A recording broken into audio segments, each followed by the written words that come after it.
Camarades combattants pour la liberté, l'indépendance réelle et la souveraineté, je vous salue.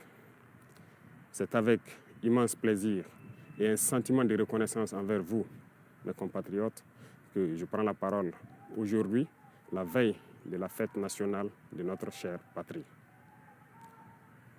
Avant tout propos, j'aimerais donc remercier le bon Dieu qui a fait en sorte que ce jour soit et pour tous les bienfaits pour notre chère patrie durant toute cette année 2025. Et je continue de prier Dieu qu'il étende sa main sur notre patrie. Je rends un vibrant hommage à toutes nos forces combattantes qui aujourd'hui, depuis plus d'un an, sont lancées dans une offensive audacieuse dans des territoires qui étaient autrefois considérés comme des bastions de l'ennemi et qui sont en train d'effectuer avec brio la reconquête de notre territoire. Plusieurs zones ont été reconquises en un mois où nos forces combattantes ont mis pied et s'y sont installées. Toutes les résistances ennemies qui sont opposées à nos forces ont été écrasées. Et nous n'avons connu aucune perte en vie humaine au cours de ces offensives, rien que quelques blessés légers. D'ailleurs, ces blessés à qui je souhaite un prompt rétablissement et à tous les blessés de cette barbarie qui nous a été imposée.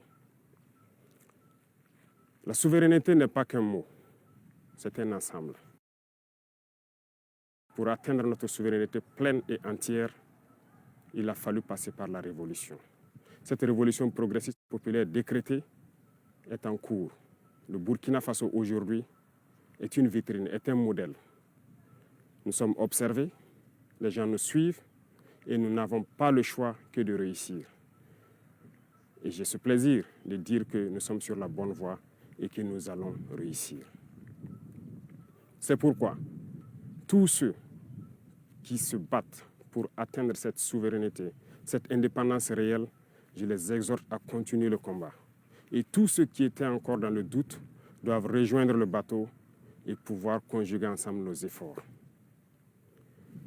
Tous ceux qui communiquent pour éveiller la conscience de nos populations doivent encore amplifier la communication, intensifier, redoubler d'efforts. Des exemples nous sont donnés à travers le monde, à travers l'Afrique. Ces organisations africaines qui brillent par leur médiocrité, qui ont des comportements aux antipodes de l'honnêteté, qui ont des comportements aux antipodes de l'africanité, sont des exemples palpables qui doivent nourrir les débats pour pouvoir éveiller la conscience des jeunes. À tous ces opérateurs économiques qui avaient l'habitude, depuis des décennies, d'exporter nos matières premières et de réimporter des matières finies, je les exhorte à changer de logiciel, à comprendre qu'il faut industrialiser notre patrie. C'est là la souveraineté. Ça créera de l'emploi et ça nous permettra de transformer nos matières premières et maintenant devenir exportateurs des produits finis.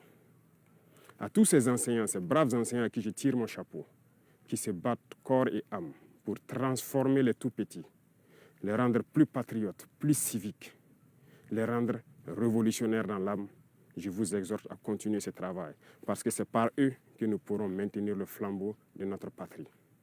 À tous ces acteurs du monde de la santé qui font des prouesses aujourd'hui, qui hier nous croyions impossibles au Burkina Faso, je vous exhorte à continuer de vous battre.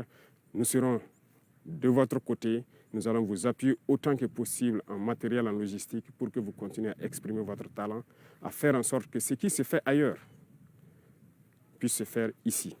Et à conjuguer vos efforts avec le monde des tradipraticiens, ceux-là qui utilisent nos plantes pour nous soigner, parce que la souveraineté, elle est aussi sanitaire.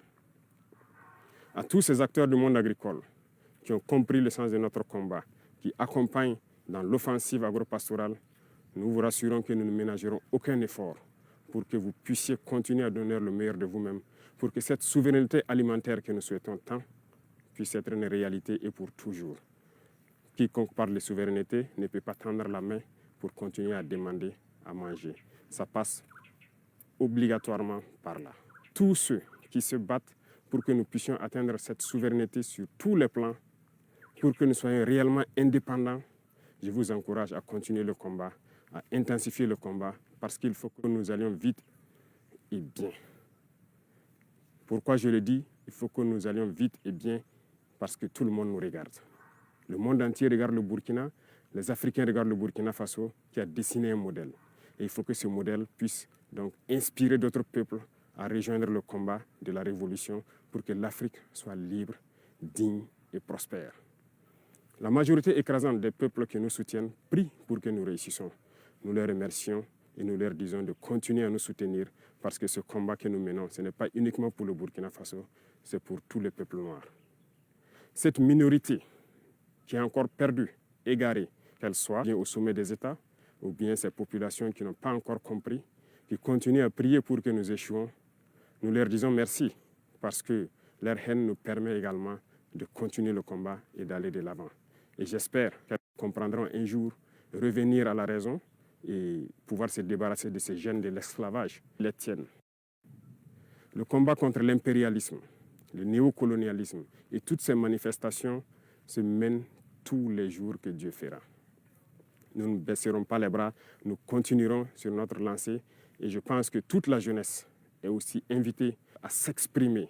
Nous continuerons à les encourager pour que nous puissions atteindre nos objectifs parce que la souveraineté, l'indépendance, la liberté que nous voulons pour vivre en paix au Burkina Faso, c'est tout cela. Voilà pourquoi je dis que ce n'est pas qu'un simple mot, c'est un ensemble. Aujourd'hui, nous sommes fiers de dire que nous avons fait des progrès, tant sur le domaine industriel, industrie civile que militaire. Nous avons fait des progrès sur le domaine de la santé, nous avons fait des progrès sur le domaine des infrastructures, nous avons fait des progrès sur le domaine de la défense, de la reconquête. Ces criminels qui avaient occupé ces zones de notre patrie, croire que c'était leur sanctuaire, ont été délogés dans plusieurs zones, sont en train de fuir le Burkina Faso. Vous verrez certainement des images de leur fuite, mais nous leur disons qu'à présent, ils n'ont que deux choix. Fuir le Burkina Faso ou mourir, parce que les forces combattantes sont engagées dans cette offensive et ça va continuer. Nous allons poursuivre jusqu'aux limites de nos frontières et sécuriser le Burkina Faso pour que le Burkina Faso vive en paix, se développe, soit prospère, soit un modèle qui inspire les autres nations. Je vous souhaite une très bonne fête d'indépendance dans la sobriété, bien sûr, que ce soit une occasion de réflexion, de pouvoir discuter, d'échanger, de communier pour réfléchir à l'avenir de notre chère patrie et pour que le Burkina Faso soit un modèle. Je répète, le Burkina Faso doit être un modèle pour inspirer d'autres peuples. Vive le Burkina Faso, vive le pays des hommes intègres. Très bonne fête nationale à tout le monde. Je vous remercie. La patrie ou la mort, nous vaincrons.